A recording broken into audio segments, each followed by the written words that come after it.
अब पूर्णिया वाले को तारामंडल और विज्ञान गार्डन देखने नहीं जाना पड़ेगा पटना, क्योंकि वह बहुत ही जल्द पूर्णिया में ही देख पाएंगे तारामंडल और लुत्फ उठा पाएंगे विज्ञान गार्डन का, बोले सदर विधायक विजय खेमका। दिनांक 4 दिसंबर को सदर विधायक विजय खेमका ने प्रेस कॉन्फ्रेंस आयोजित कर विधानसभा अल्पकालीन सत्र में पूर्णिया का विकास एवं जनता संबंधी पर बातें को रखा।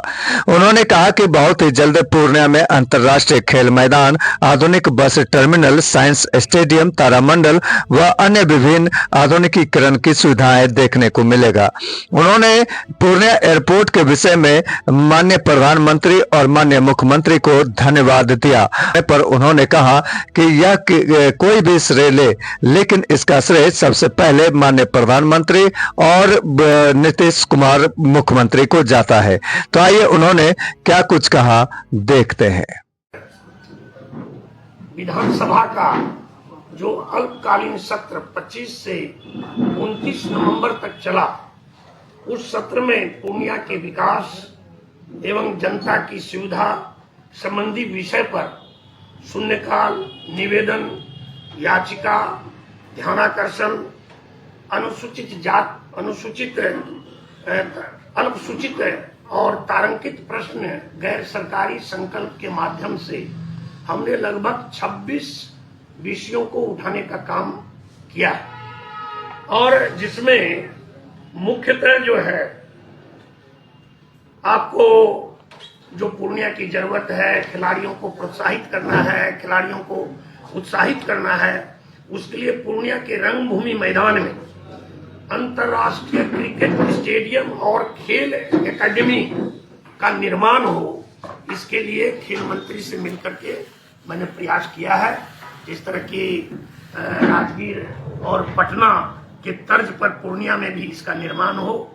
दूसरा, केंद्रीय जो विद्यालय है जो चूनापुर में है, उसका भवन जो है जमीन के रजिस्ट्री के अभाव में, जो डिफेंस की जमीन है जो लीज पर दी गई है, उसका रजिस्ट्रेशन अभी तक नहीं हुआ है। उसके लिए भी मैं संबंधित मंत्री से मिला हूं और उन्होंने भी आश्वस्त किया है कि इस पर हम विचार करेंगे। किसानों का ये राज्य है, किसानों का ये देश है, और पूर्णिया में भी नारियल की खेती और बांस की खेती से किसान लाभान्वित हो, उसके लिए भी कृषि मंत्री से मिलकर के प्रयास किया गया है। और पूर्णिया में एक प्रस्तावित जो आधुनिक बस टर्मिनल बनना है 40 करोड़ की लागत से, और एक साइंस पार्क सह तारामंडल का जगह भी चिन्हित हो गया है, उसके लिए भी इस सदन में माननीय मंत्री जी से बातचीत हुई है और उन्होंने आश्वस्त किया है कि बहुत जल्दी हम लोग वहां पर इसका निर्माण करवाने का काम करेंगे। और स्वास्थ्य के क्षेत्र में भी काफी पूर्णिया बढ़ा है, यहाँ मेडिकल कॉलेज भी है, तो इस कॉलेज में कैंसर अस्पताल की स्थापना हो। दूसरा, यहाँ दधीची दान जो संस्था है उसके द्वारा काफी नेत्रदान किए जा रहे हैं ताकि लोगों को आंख की रोशनी मिले। उसके लिए हमने आई बैंक की स्थापना इस मेडिकल कॉलेज में हो, इसके लिए भी मंत्री जी से बात हुई है और अभी मंत्री जी आए भी थे और उन्होंने आश्वस्त भी किया है कि आने वाले समय में हम लोग इसको पूर्णिया में देने का काम करेंगे। और एक सदर अस्पताल जो मेडिकल कॉलेज बनने से उसका मर्ज हो गया, उसकी यहाँ आवश्यकता है। हमने विशेष रूप से आग्रह किया है कि पूर्णिया के रानी पतरा में या जो प्राकृतिक चिकित्सालय है उसकी जमीन पर अगर पूर्णिया सदर अस्पताल बन जाता है तो इस क्षेत्र के काफी लोग उससे लाभान्वित होंगे। पूर्णिया मार्केटिंग यार्ड में 100 करोड़ की लागत से किसानों के लिए, व्यवसायियों के लिए, श्रमिकों के लिए उसका जीर्णोद्धार हो रहा है, जो काम काफी विलंब से हो रहा है, उसके लिए भी बातचीत हुई है ताकि किसानों की सुविधा के लिए वो आधुनिक मार्केट शीघ्र बनकर के तैयार हो। और पूर्णिया का जगन्नाथ मंदिर, पूर्णिया का गुरुद्वारा जो सिटी में अवस्थित है, बहुत प्राचीन है, उसके सौंदर्यकरण के लिए और विभाग से जिला पदाधिकारी को चिट्ठी आ चुकी है ताकि उसकी वस्तु स्थिति और सारी समीक्षा करके प्रांत को भेजा जाए ताकि वहां पर जल्दी से जल्दी बन सके। दूसरा, मैं देश के यशस्वी प्रधानमंत्री नरेंद्र भाई मोदी को और बिहार के विकास पुरुष आदरणीय नीतीश कुमार जी को धन्यवाद दूंगा, जिन्होंने पूर्णिया के एयरपोर्ट के लिए टर्मिनल बिल्डिंग के निर्माण के लिए 45 करोड़ रुपए की स्वीकृति प्रदान कर दी है, ताकि वहां का टर्मिनल जो है वो शीघ्र बन सके। और बिहार सरकार ने कनेक्टिविटी के लिए जो एयरपोर्ट से लेकर के चूनापुर मुख्य सड़क तक जो उसकी कनेक्टिविटी बनेगी, उसके लिए 14.86 करोड़ रुपया बिहार सरकार ने भी पीडब्ल्यूडी को दे दिया है, आवंटित कर दिया है। इसके लिए मैं देश के प्रधानमंत्री और बिहार के यशस्वी मुख्यमंत्री को पूर्णिया की जनता की ओर से उनका आभार व्यक्त करते हुए बहुत बहुत उनको धन्यवाद दूंगा। और उद्योग विभाग द्वारा टेक्नोलॉजी एक्सटेंशन सेंटर, जो कि युवाओं को और उद्यमी को उत्साहित करेगा, जिसमें प्रशिक्षण प्राप्त होगा, ऐसा एक्सटेंशन सेंटर जो बिहार में 5 स्वीकृत हुआ है, केंद्र की एनडीए की सरकार द्वारा पूर्णिया को भी ये प्राप्त हुआ है, उसकी भी स्वीकृति हो गई है। दूसरा, महिलाओं के उत्पीड़न में उनको सहायता मिले, उनका सहयोग मिले, उसके लिए केंद्रीय महिला एवं बाल कल्याण मंत्रालय द्वारा वन स्टॉप सेंटर खोलने की भी स्वीकृति मिली है एनडीए सरकार को। मैं इसके लिए बहुत बहुत धन्यवाद देता हूं। और दूसरा कि एनडीए की सरकार में पूर्णिया सहित बिहार का ये बहुत बहुत धन्यवाद देता हूं। और दूसरा कि एनडीए की सरकार में पूर्णिया सहित बिहार का तीव्र विकास हो रहा है। 2015 से पूर्णिया विकास की ओर तीव्रता से बढ़ रहा है। आने वाले समय में पूर्णिया से हवाई सेवा यात्रा भी शीघ्र शुरू होगी। वंदे भारत का परिचालन भी पूर्णिया से होगा और शहर को जल एवं जाम से मुक्ति के लिए हमने प्रयास किया है स्ट्रॉन्ग ड्रेनेज वाटर सिस्टम, जिसका कि 87 करोड़ रुपया स्वीकृत है, लेकिन 400 करोड़ से ज्यादा उसमें राशि लगनी है। वो पूर्णिया को जल्द से जल्द मिले। पूर्णिया में जाम मुक्त के लिए 5 फ्लाईओवर, जो हमारे रेलवे क्रॉसिंग है, जिसमें एक बेलोरी का शिलान्यास भी हुआ है, और जो बचे हुए हैं उस पर आरओबी का निर्माण हो। और भी काफी विषयों को हमने उठाने का काम किया है, जिसमें 32 जो अनकनेक्टेड सड़क है, जो जीर्ण शीर्ण सड़क है, शहर की 124 शहरी समग्र विकास योजना के अंतर्गत सड़क है, उसकी भी हमने अनुशंसा की है। इन सारे कारण जो विषय हैं, इनके सब के परिणाम आगे सामने में सकारात्मक रूप से देखने को मिलेंगे। और एक मुझे बताते हुए बहुत हर्ष हो रहा है कि भाजपा के निष्ठावान और समर्पित कार्यकर्ताओं के परिश्रम से आज भारतीय जनता पार्टी पुनः देश दुनिया की सबसे बड़ी पार्टी बन गई है। इसके लिए मैं पूर्णिया सहित बिहार और देश के भारतीय जनता पार्टी के कार्यकर्ता का आभार व्यक्त करता हूं। और बिहार विधानसभा के उपचुनाव में चारों सीटों पर एनडीए का परचम लहराया और महाराष्ट्र में एनडीए की प्रचंड बहुमत से जीत हुई। ये साबित करता है कि मोदी है तो मुमकिन है, और मोदी की गारंटी पर देश की जनता ने, बिहार की जनता ने और इस 4 उपचुनाव की जनता ने मोहर लगाने का काम किया है।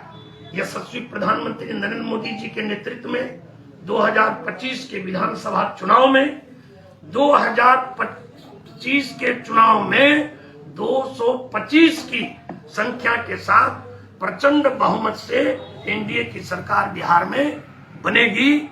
और एक सूचना आपके माध्यम से जन जन तक पहुंचाना चाहता हूं कि पूर्णिया में काफी प्रयास करने के बाद राजा सहलेश, माता विषहरी, माता शीतला और सहरुल जो पर्व है, इसको राजकीय दर्जा दिलवाने का काम किया गया है। और जो मैंने प्रयास करके करवाया था, तो पूर्णिया में दूसरी बार कला भवन में 7-8 दिसंबर को राजा सहलेश एवं मां बिहुला विषहरी का राजकीय समारोह महोत्सव कला संस्कृति विभाग एवं जिला प्रशासन के द्वारा आयोजित है, जिसका उद्घाटन बिहार के उप मुख्यमंत्री आदरणीय विजय कुमार सिन्हा जी 7 तारीख को 1 बजे करेंगे।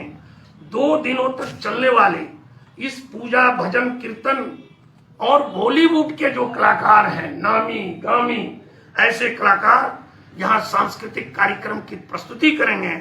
मैं सभी चैनल के माध्यम से, मीडिया के माध्यम से, प्रिंट मीडिया के माध्यम से पूर्णिया की तमाम जनता को, पूर्णिया जिला की तमाम जनता को, सारे प्रमंडल की जनता को और आप सबों को भी इसमें आमंत्रित करता हूं, यहाँ का जनप्रतिनिधि होने के नाते, कि आप उसमें आवे और इस कार्यक्रम में उपस्थित होकर के अपनी सहभागिता को पूर्ण करें।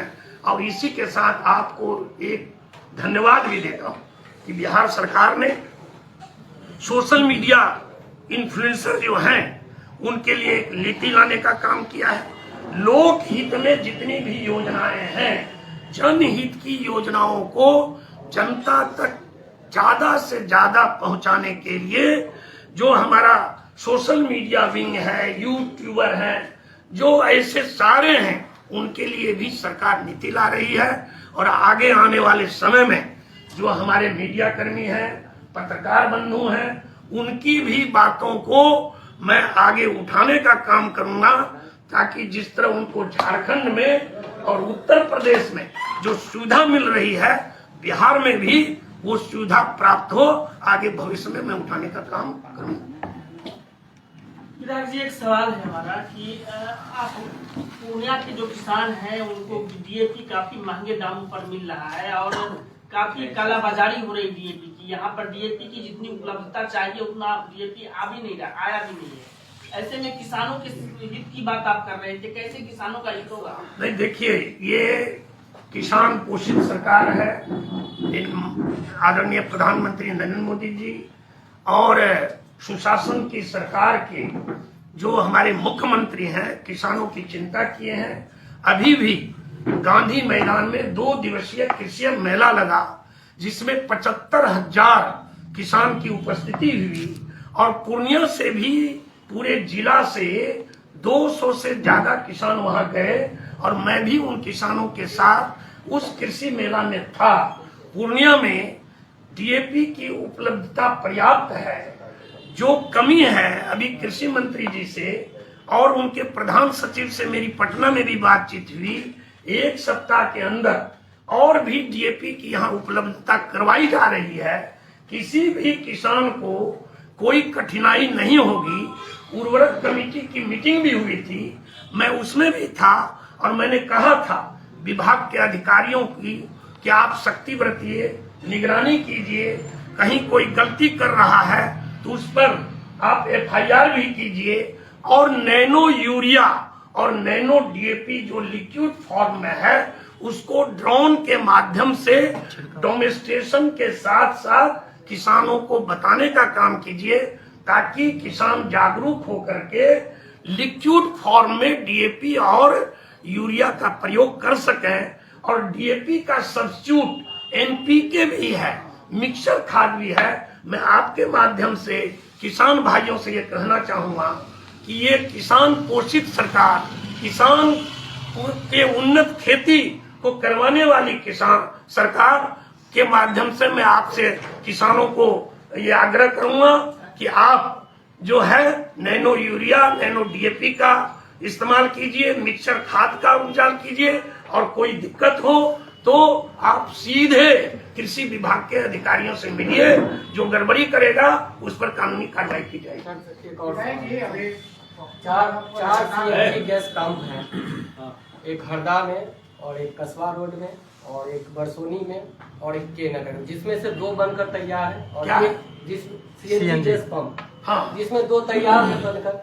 एक जो बरसोनी में वो अनावश्यक रूप से बंद है, एक कस्बा में वहाँ चालू है, जहाँ घंटों लाइन लगाकर नहीं, सीएनजी से जितनी गाड़ियां चल रही है, प्रदूषण मुक्त हमारा देश हो और प्रदूषण मुक्त हमारा बिहार पूर्णिया हो और ग्रीन भारत बने, ग्रीन बिहार बने, ग्रीन पूर्णिया बने, उसी के लिए सीएनजी लाया गया है। और पंप के अभाव में हम भी देख रहे हैं लाइन लगा करके जो है व्हीकल्स को जो है सीएनजी गैस भरवाना पड़ रहा है। उसके लिए हम लोग बातचीत किए हैं। अभी हमने इस संबंध में संबंधित विभाग से भी बातचीत किया है। बहुत जल्दी हम लोग काफी पंपों का यहाँ विस्तार करेंगे। विधायक जी, अभी सांसद पप्पू यादव को कई बार धमकी मिली है, लेकिन कल पूर्णिया पुलिस ने एक अलग खुलासा किया है। पप्पू यादव को लगातार धमकी मिल रही है, लेकिन कल एक गिरफ्तारी हुई है, जिसके बाद पूर्णिया पुलिस का कहना है कि पप्पू यादव के सहयोगियों ने ही। देखिए, ऐसा है, जनता से लेकर के जनप्रतिनिधि की सुरक्षा के लिए सरकार गंभीर है और इस सरकार में कोई भी अपराधी छुट्टा नहीं घूमेंगे। उनका स्थान काल कोठरी में सुरक्षित है और पुलिस अधिकारी ने धमकाने वाले का पर्दाफाश किया है। पूर्णिया के पुलिस अधिकारी, पुलिस कप्तान सक्षम है अपराध नियंत्रण के लिए और उन्होंने इसका पर्दाफाश किया है। इस दिशा में पुलिस प्रशासन छुपे हुए तथ्यों को और सामने में लावे, ये हम निश्चित रूपेण पुलिस प्रशासन से कहेंगे। पूर्णिया में सिंथेटिक ट्रैक जो बना है वो बंद पड़ा है, खिलाड़ियों को उसका लाभ नहीं मिल रहा है, नारा लगा रहा है। नहीं, आपने अच्छा विषय लाया है। ये विषय मेरे पास भी आया है खिलाड़ियों के माध्यम से।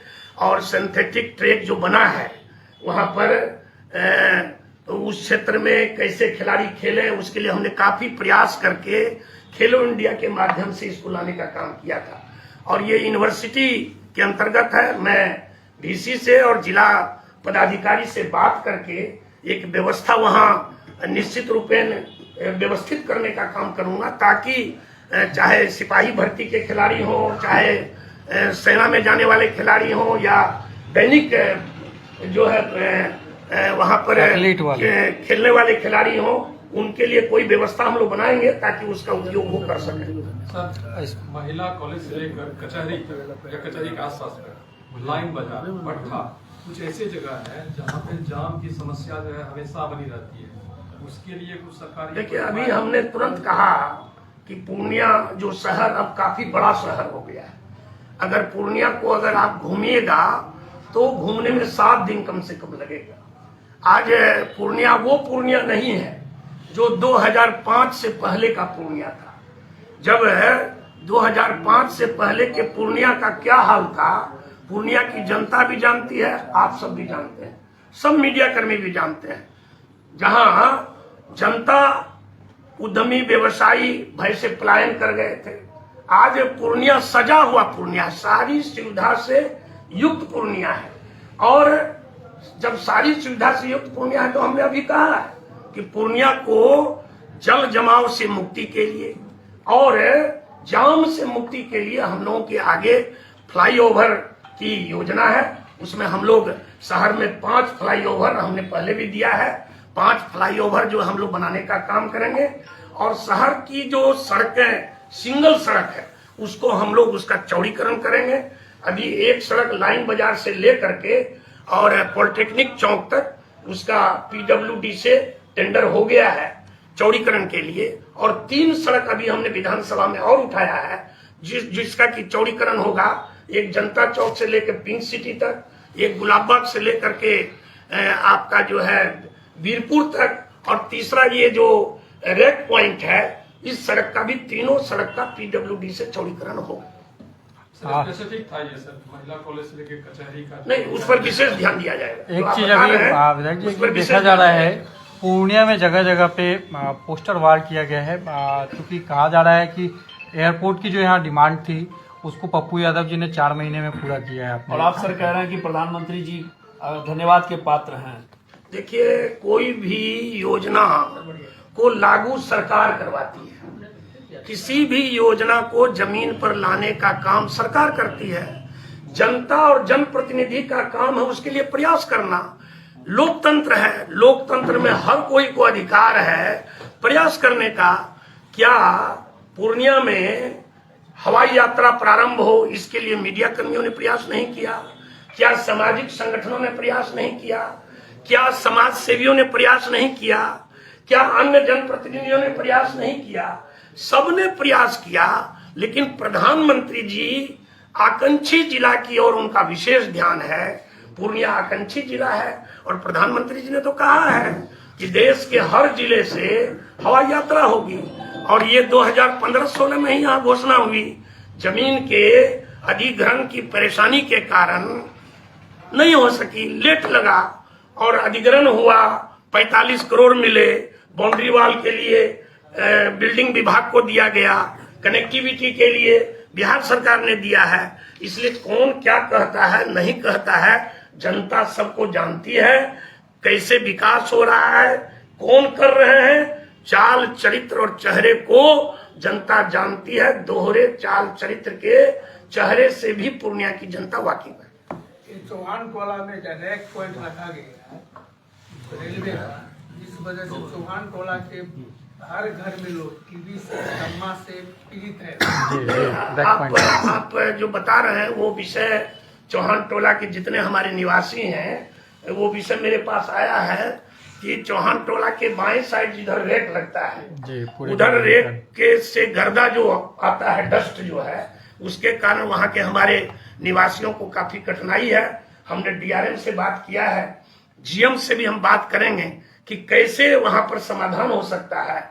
डस्ट का जो मटेरियल है उसका वहां लोडिंग अनलोडिंग नहीं हो, दूसरे मटेरियल का लोडिंग अनलोडिंग हो, डस्ट का लोडिंग अनलोडिंग अपोजिट साइड हो। इसके लिए मेरा प्रयास है, एक वार्तालाप हुई है, आने वाले समय में लगता है मुझे कि वो उस पर सुधार होगा और उस पर उसका कोई ना कोई निराकरण निकलेगा।